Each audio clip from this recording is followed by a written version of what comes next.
Hola a todos, bienvenidos a mi canal. Este es Mauro y hoy vamos a hacer otra reacción de GeographyNow. Esta vez vamos a hacerlo de Perú, porque, bueno, quiero hacer un poco todos los países de Latinoamérica y Sudamérica y, ¿por qué no? Ya estaba recomendando por un usuario. Y me encanta Perú, me encanta. Si ves el video que he hecho de cómo aprendí el español, Perú fue al principio. Entonces, bueno, pero tengo una mala noticia por lo de ustedes que no entiendan el inglés, porque en diferencia del video de Colombia, este no tiene subtítulos en español, creo que es un video más viejo. Entonces haré lo mejor para traducir por ustedes las partes más importantes de este video. Y antes de que empezamos, una cosa más. Si no sabes inglés y no tienes idea de cómo puedes aprenderlo, puedes ver el link en mi descripción. Hay un programa muy bueno que se llama Pimsleur y yo uso eso para cada idioma que aprendo. Y les digo, está muy bueno, muy bueno. Tienes que mirarlo y tienes 7 días de prueba gratuita. Nada, solo le digo eso. Vamos a ver el video ahora. Okay, so you've probably heard of Peru. There's a popular one, you know, llamas, Machu Picchu, ceviche, the Incans. But what you probably don't see too often is the larger scope of what Peru has become in modern times. It's this deserty, mountainy, jungly, Asian-fused West Coast business-oriented chef of the Latin world. Yeah, chef. No one cooks like Peruvians, and they'll prove it to you. Nunca he probado comida de Perú. Dígame en los comentarios cuáles son las más ricas comidas de Perú. Yo solo conozco ceviche, pero la verdad que no me gusta mucho ¿cómo se dice? El pescado. Pescado, no.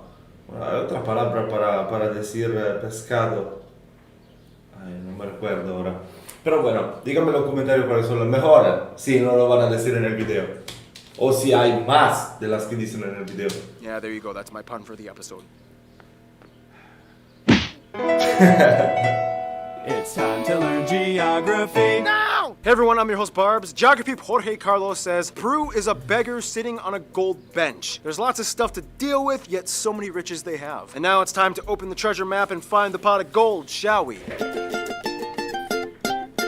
In South America, location matters. Everybody wants 2 things, resources and ocean. Shut up. And if you can have both, plus some really cool straw hats, you're probably gonna do well. First of all, the country is located on the west coast of South America, bordered by 5 countries. The nation is further divided into 24 departments, each with their own flag and seal. The capital and largest city of the country is Lima, which also acts as its own department. Within the large Lima city limits, though, lies a special administrative division, and the smallest one, known as the constitutional province of Cayo. This little guy actually has the biggest and busiest airport, Jorge Chavez International, which even though technically is not part of Lima, is considered Lima's airport. Just a skip away, you can also find the largest and busiest shipping port, the port of Cayo, where most major cargo ships dock and transport traded goods. Speaking of the coast, down at the bottom of Peru, they have a slight maritime dispute with Chile, which kind of looks like this.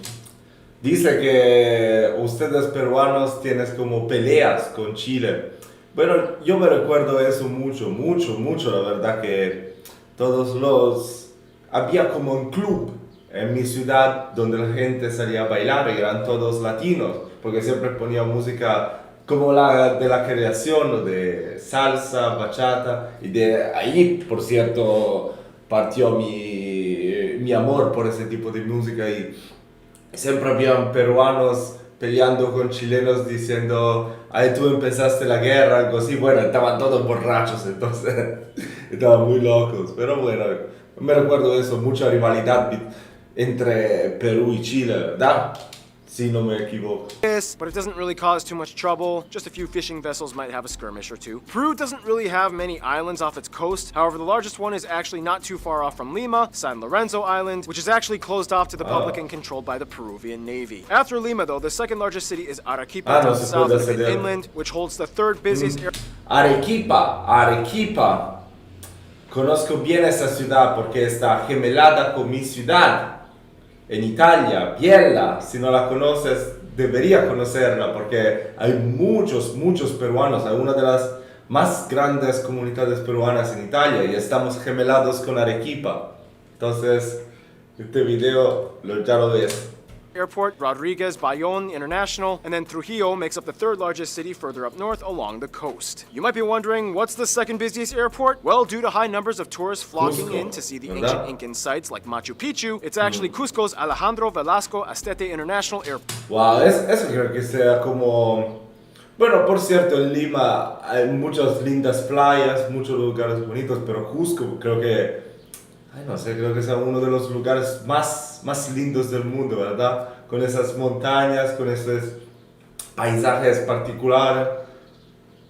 Y también yo comería el... ¿Cómo se llama? ¿Cómo se llama lo típico? Como ese...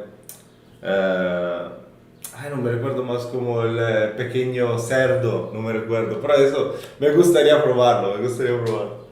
Otherwise, about 86% of the population lives either within the coast or mountains, and only about 10% in the rainforest to the east. This means that the road network is built accordingly, and many of the secluded areas inland, like Iquitos, the capital of the Loreto department, have no land transport, and they are only accessible by air travel or painstakingly long river boat journeys. And that's the funny thing. Peru is incredibly lush and green. Solo en la parte en el oeste de Perú puedes vivir. Wow.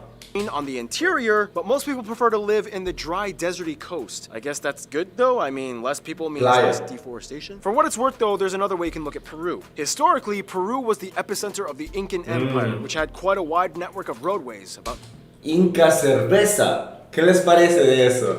Dígame en los comentarios. 25,000 miles long. That connected the entire domain that extended all the way from Ecuador to Argentina, spanning about 177,000 square miles. These paths followed the Andes mostly, and were built in a unique system that allowed porters, called chasquis, to literally run and relay items or information or messages to other chasquis from coast to mountain. Along the way, they would sometimes take pit stops at small houses known as tambos that provided shelter and food to rest. Soon, the next chasquis would have to keep running and fulfill the delivery. This porter system could sometimes cover over 150 miles a day, all without a single wheeled vehicle or even horse. The wheel had never even been invented at this time, and the only animal of burden was the llama, which could not carry adult humans, let alone run with them. Yet a wealthy or royal family living in Cusco could still have fresh fish caught from the ocean delivered to them all within 2 days. Not bad. Yeah, literally just people running on foot. It worked somehow. And speaking of Cusco, Peru has quite a lot of cool places to check out in case if you decide to visit, 12 of which are UNESCO heritage sites. Yeah, we've all heard about most of the Cusco and Machu Picchu stuff and these other ones that have too many tourists. However, in addition, there are these lesser known but equally fascinating sites. This one, you're kind of supposed to pronounce it like sexy woman. Sexy woman. There's also so many famous cathedrals. Él dijo, este nombre suena como sexy woman, sexy woman. Está muy divertido. And museums like these. There's also the Lake Titicaca floating village shared with Bolivia, the Sky Lodge Adventure Suites, the last Incan grass bridge, Salt Ese puente se parece muy peligroso pasarlo, ¿verdad? Hands of Maras, Rinconada, which claims to be the highest city in the world. There's even a statue dedicated to Paddington Bear, and the giant hat building in Seredi. And there's so many...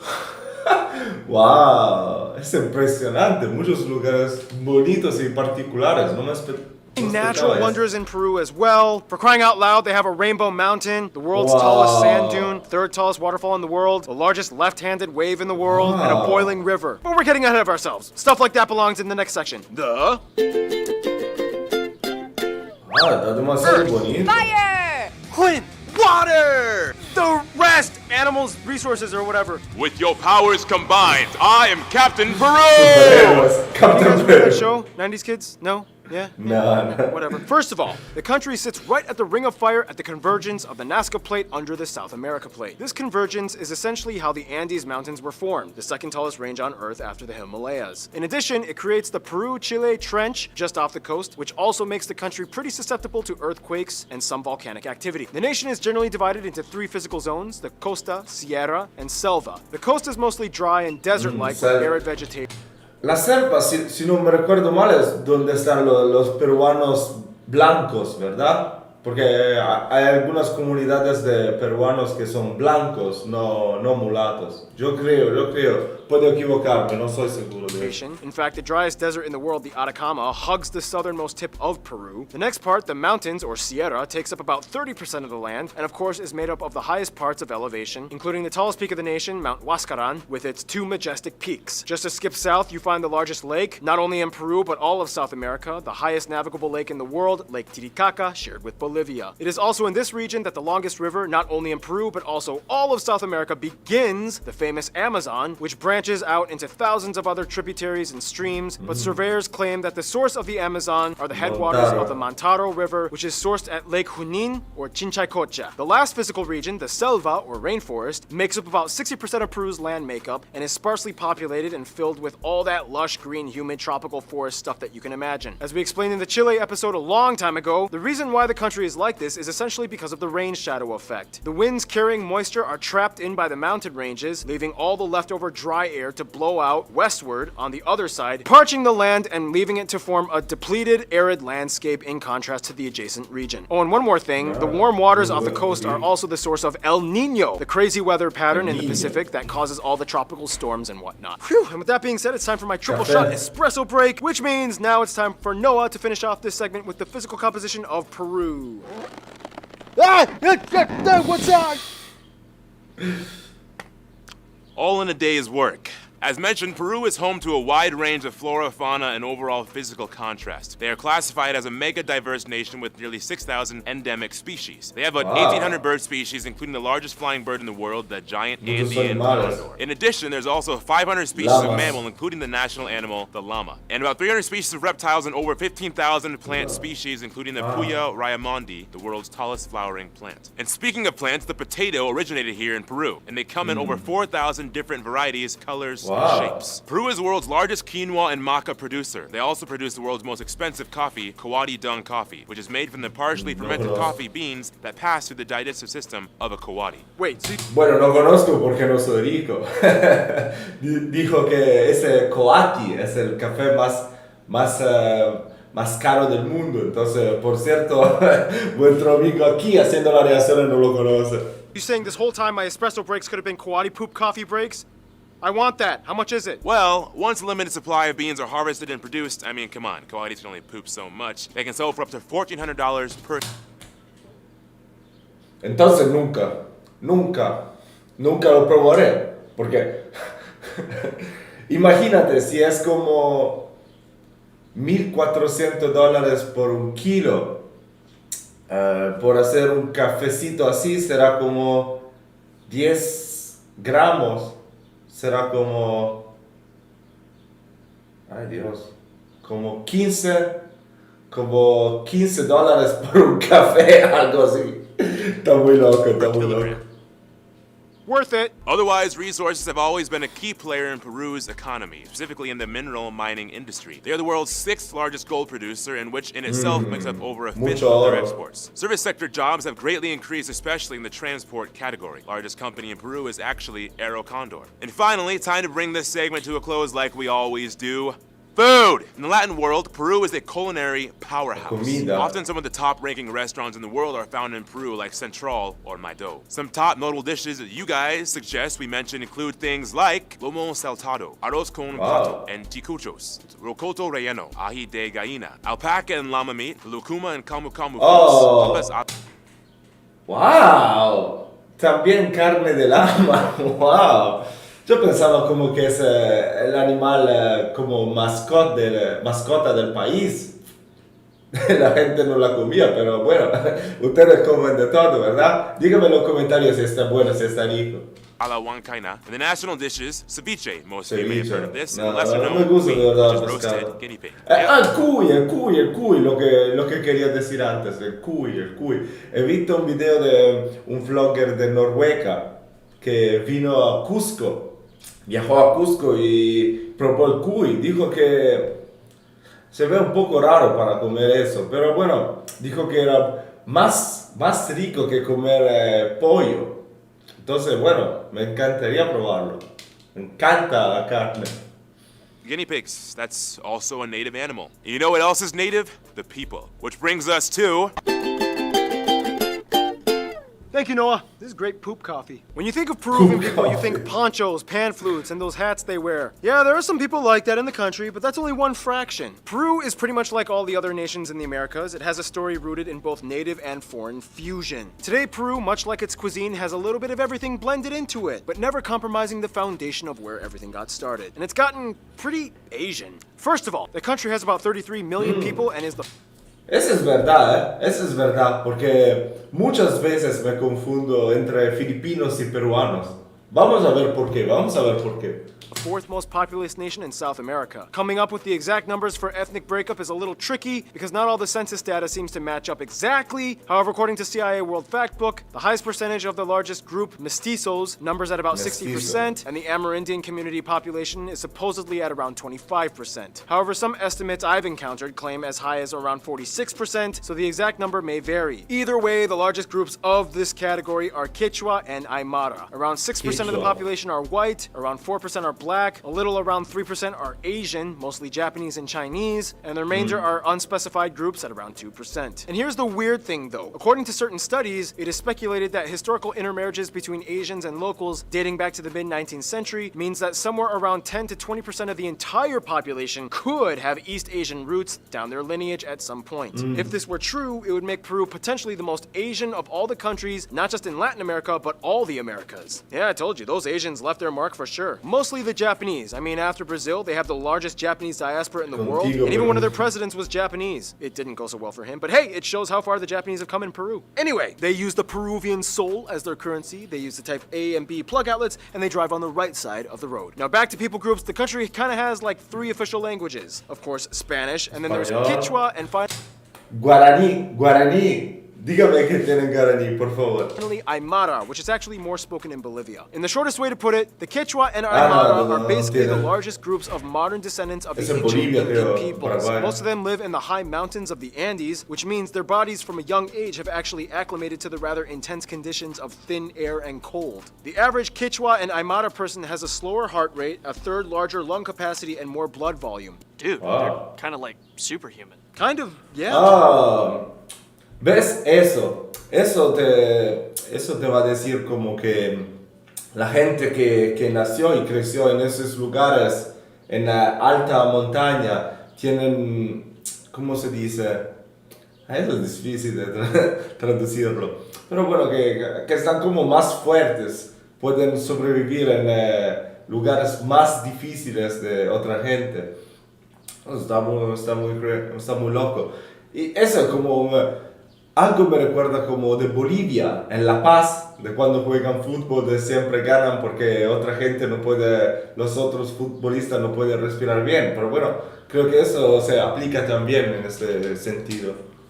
By force from birth. I guess, kind of, yeah. Cool. Forced superpowers. If it'll help you remember that fact, then fine. Any Peru! The indigenous, although a vital part of the Peruvian identity, are only one part of the puzzle, though. There's so much to discuss with the people, and with that, here's Random Hannah with culture stuff.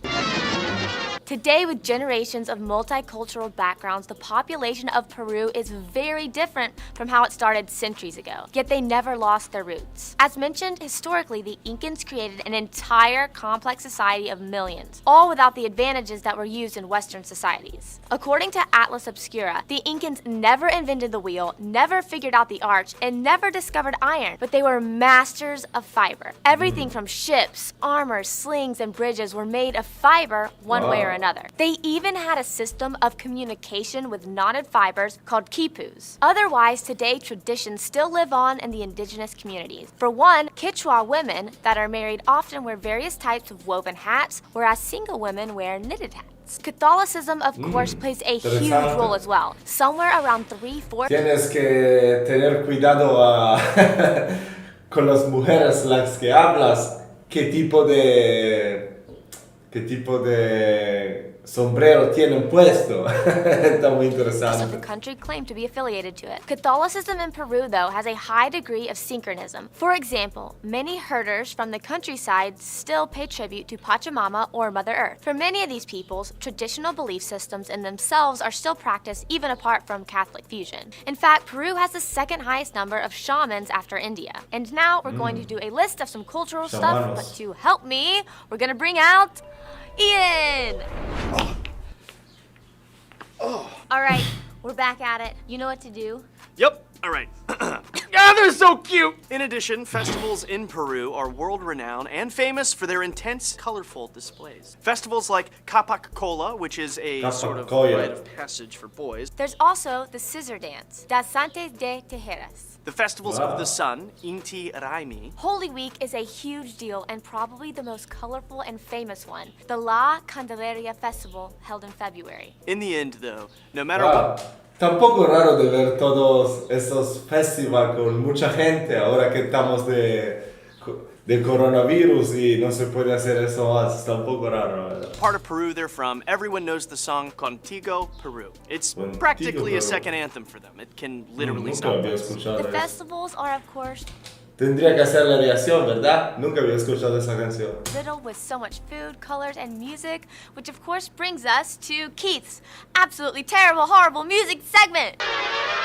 Musica Paraguano! Oh, Peruano! When you think of music in Peru, immediately, most people just think pan flutes, and pan flutes. Pan flutes are a huge part of their musical culture, but there's a ton of other traditional instruments. One of the most commonly used ones is Charango. the charango. Wow. Charango? Okay. Which looks like a ukulele but has a different structure and sound. Otherwise, apart from the traditional sounds over time, music in Peru evolved into something very special. The many people groups all came together and fused their influences, and each region kind of has its own specialty. For example, you have Creole music, mostly along the coast, which has lots of influence from the Afro-Peruvian community. They use the cajon a lot. Peru was one of the Cajon. leading founders of exotic cumbia, which fuses ¿verdad? traditional Amazonian rhythms with Spanish melodies. Everyone knows that song, El Condor Pasa.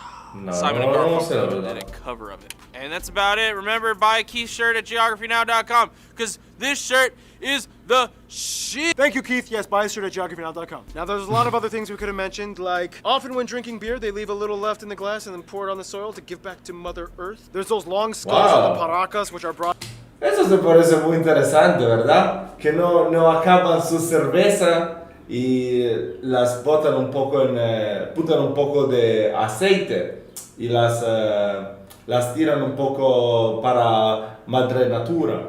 Wow, parece muy interesante, de verdad. brought up a lot in alien conspiracy theories, but anthropologists say that people would just kind of push their baby skulls in between long boards to make that shape for aesthetic reasons, symbolizing nobility. They do have a long history of political strife. I mean, the past 5 presidents are either dead or in jail. And finally, almost every Peruvian has told me, we hate Señorita Laura. Don't mention her. She is a national disgrace, and she was exiled. She's Mexico's problem now. Yeah, No thanks, conozco Peru. eso. In any case, now it's time to do the incredibly condensed history section. In the quickest way I can put it, pre-Incan civilizations. Incas. Conquistadors come in. They Incas. fight the Incas. Amaru II rebellion. Viceroyalty years under Spain. Wars of independence for all of Latin America. San Martin versus Bolivar. Guano era. Ramon Castilla abolishes slavery. War of the Pacific. Foundation of APRA. First military dictatorship. Democratic elections. Second military dictatorship. Agrarian revolution. Democratic elections. Support to Argentina during Falklands War. Terrorism and economic crisis. War with Ecuador. The Four Suyos March. Pan American Games in Lima. And here we are today. And now it's time for the extremely condensed Guerra Notable con People Ecuador. section. Some people you guys, the Peruvian geography people suggested we mention in this episode include so many soccer/football players, but this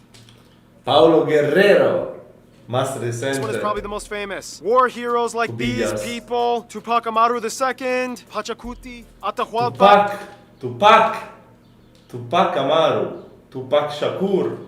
These two saints, Juan Diego Flores, Susana Baca, Eva Ayon, Chabuca Granda, the whole women's volleyball team that won the silver medal in the Olympics in Seoul, Edwin Vasquez, Sofia Mulanovic, Benoit Piccolo, Gladys Tejeda, Ines Melchor, Valentina Shevchenko, Ricardo Palma, Cesar Vallejo, Maria Vargas Llosa, Claudia Llosa, and Daniel Peredo. All right, and that's just about it. And now we will talk about Peru's relations with the outside world, shall we? In the Latin world, Peru is like that neighbor that everyone wants to visit when they are having a barbecue. Like when Peru starts cooking, suddenly cousins you didn't even know you were technically related to start popping up. It's like, what the? Cape Verde? Really? I mean, you're invited, but dang, it's been a while. You don't even speak Spanish. For one, they generally get along with all their South American cousins. Colombia, Venezuela, and Ecuador are like the fun cousins. Brazil is like the business cousin. And Chile is like their biggest frenemy, you know, because of the War of the Pacific. Frenemy. But they still get along with Chile and love to visit. Geography Nicholas says all the best restaurants in Chile are Peruvian and the best stores in Peru Peru are Chilean. They both argue about the drink pisco sour being their national. Entonces como una rivalidad, pero como de amigos, ¿verdad? Como alguien quiere ser el mejor en eso. No es mucho rivalidad como odiar. Yo tenía fact, no sé cómo decirlo en español, ese facto creo, no sé, ese facto malo. Drinks, but otherwise they moved on and do well together. China and Japan are of course their best Asian friends. China is actually their biggest trading partner in both imports and exports. The ties go all the way back to the 1800s when the Chinese migrants to the New World began through cheap labor workers after slavery was abolished. In 2009 they signed a free trade agreement, and today Peru hosts the largest Chinese community in Latin America. Relations with Japan, however, go even earlier during the Manila Galleon years, in which ships would transfer peoples and goods back and forth from the Americas to the largest Asian Spanish colony, the Philippines. Japan often got involved and eventually was exposed to Peru.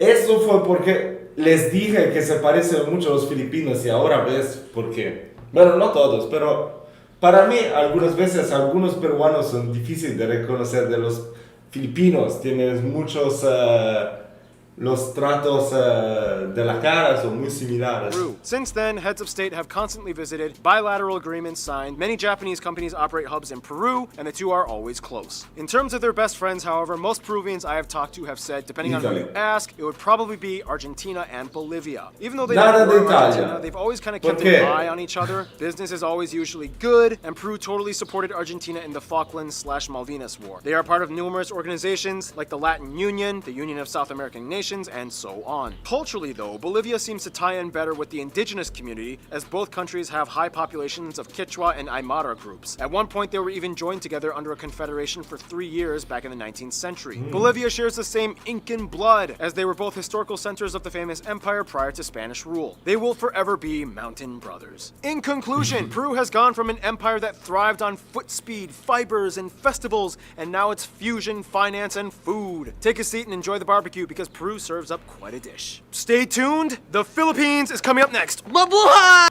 Mabuhay.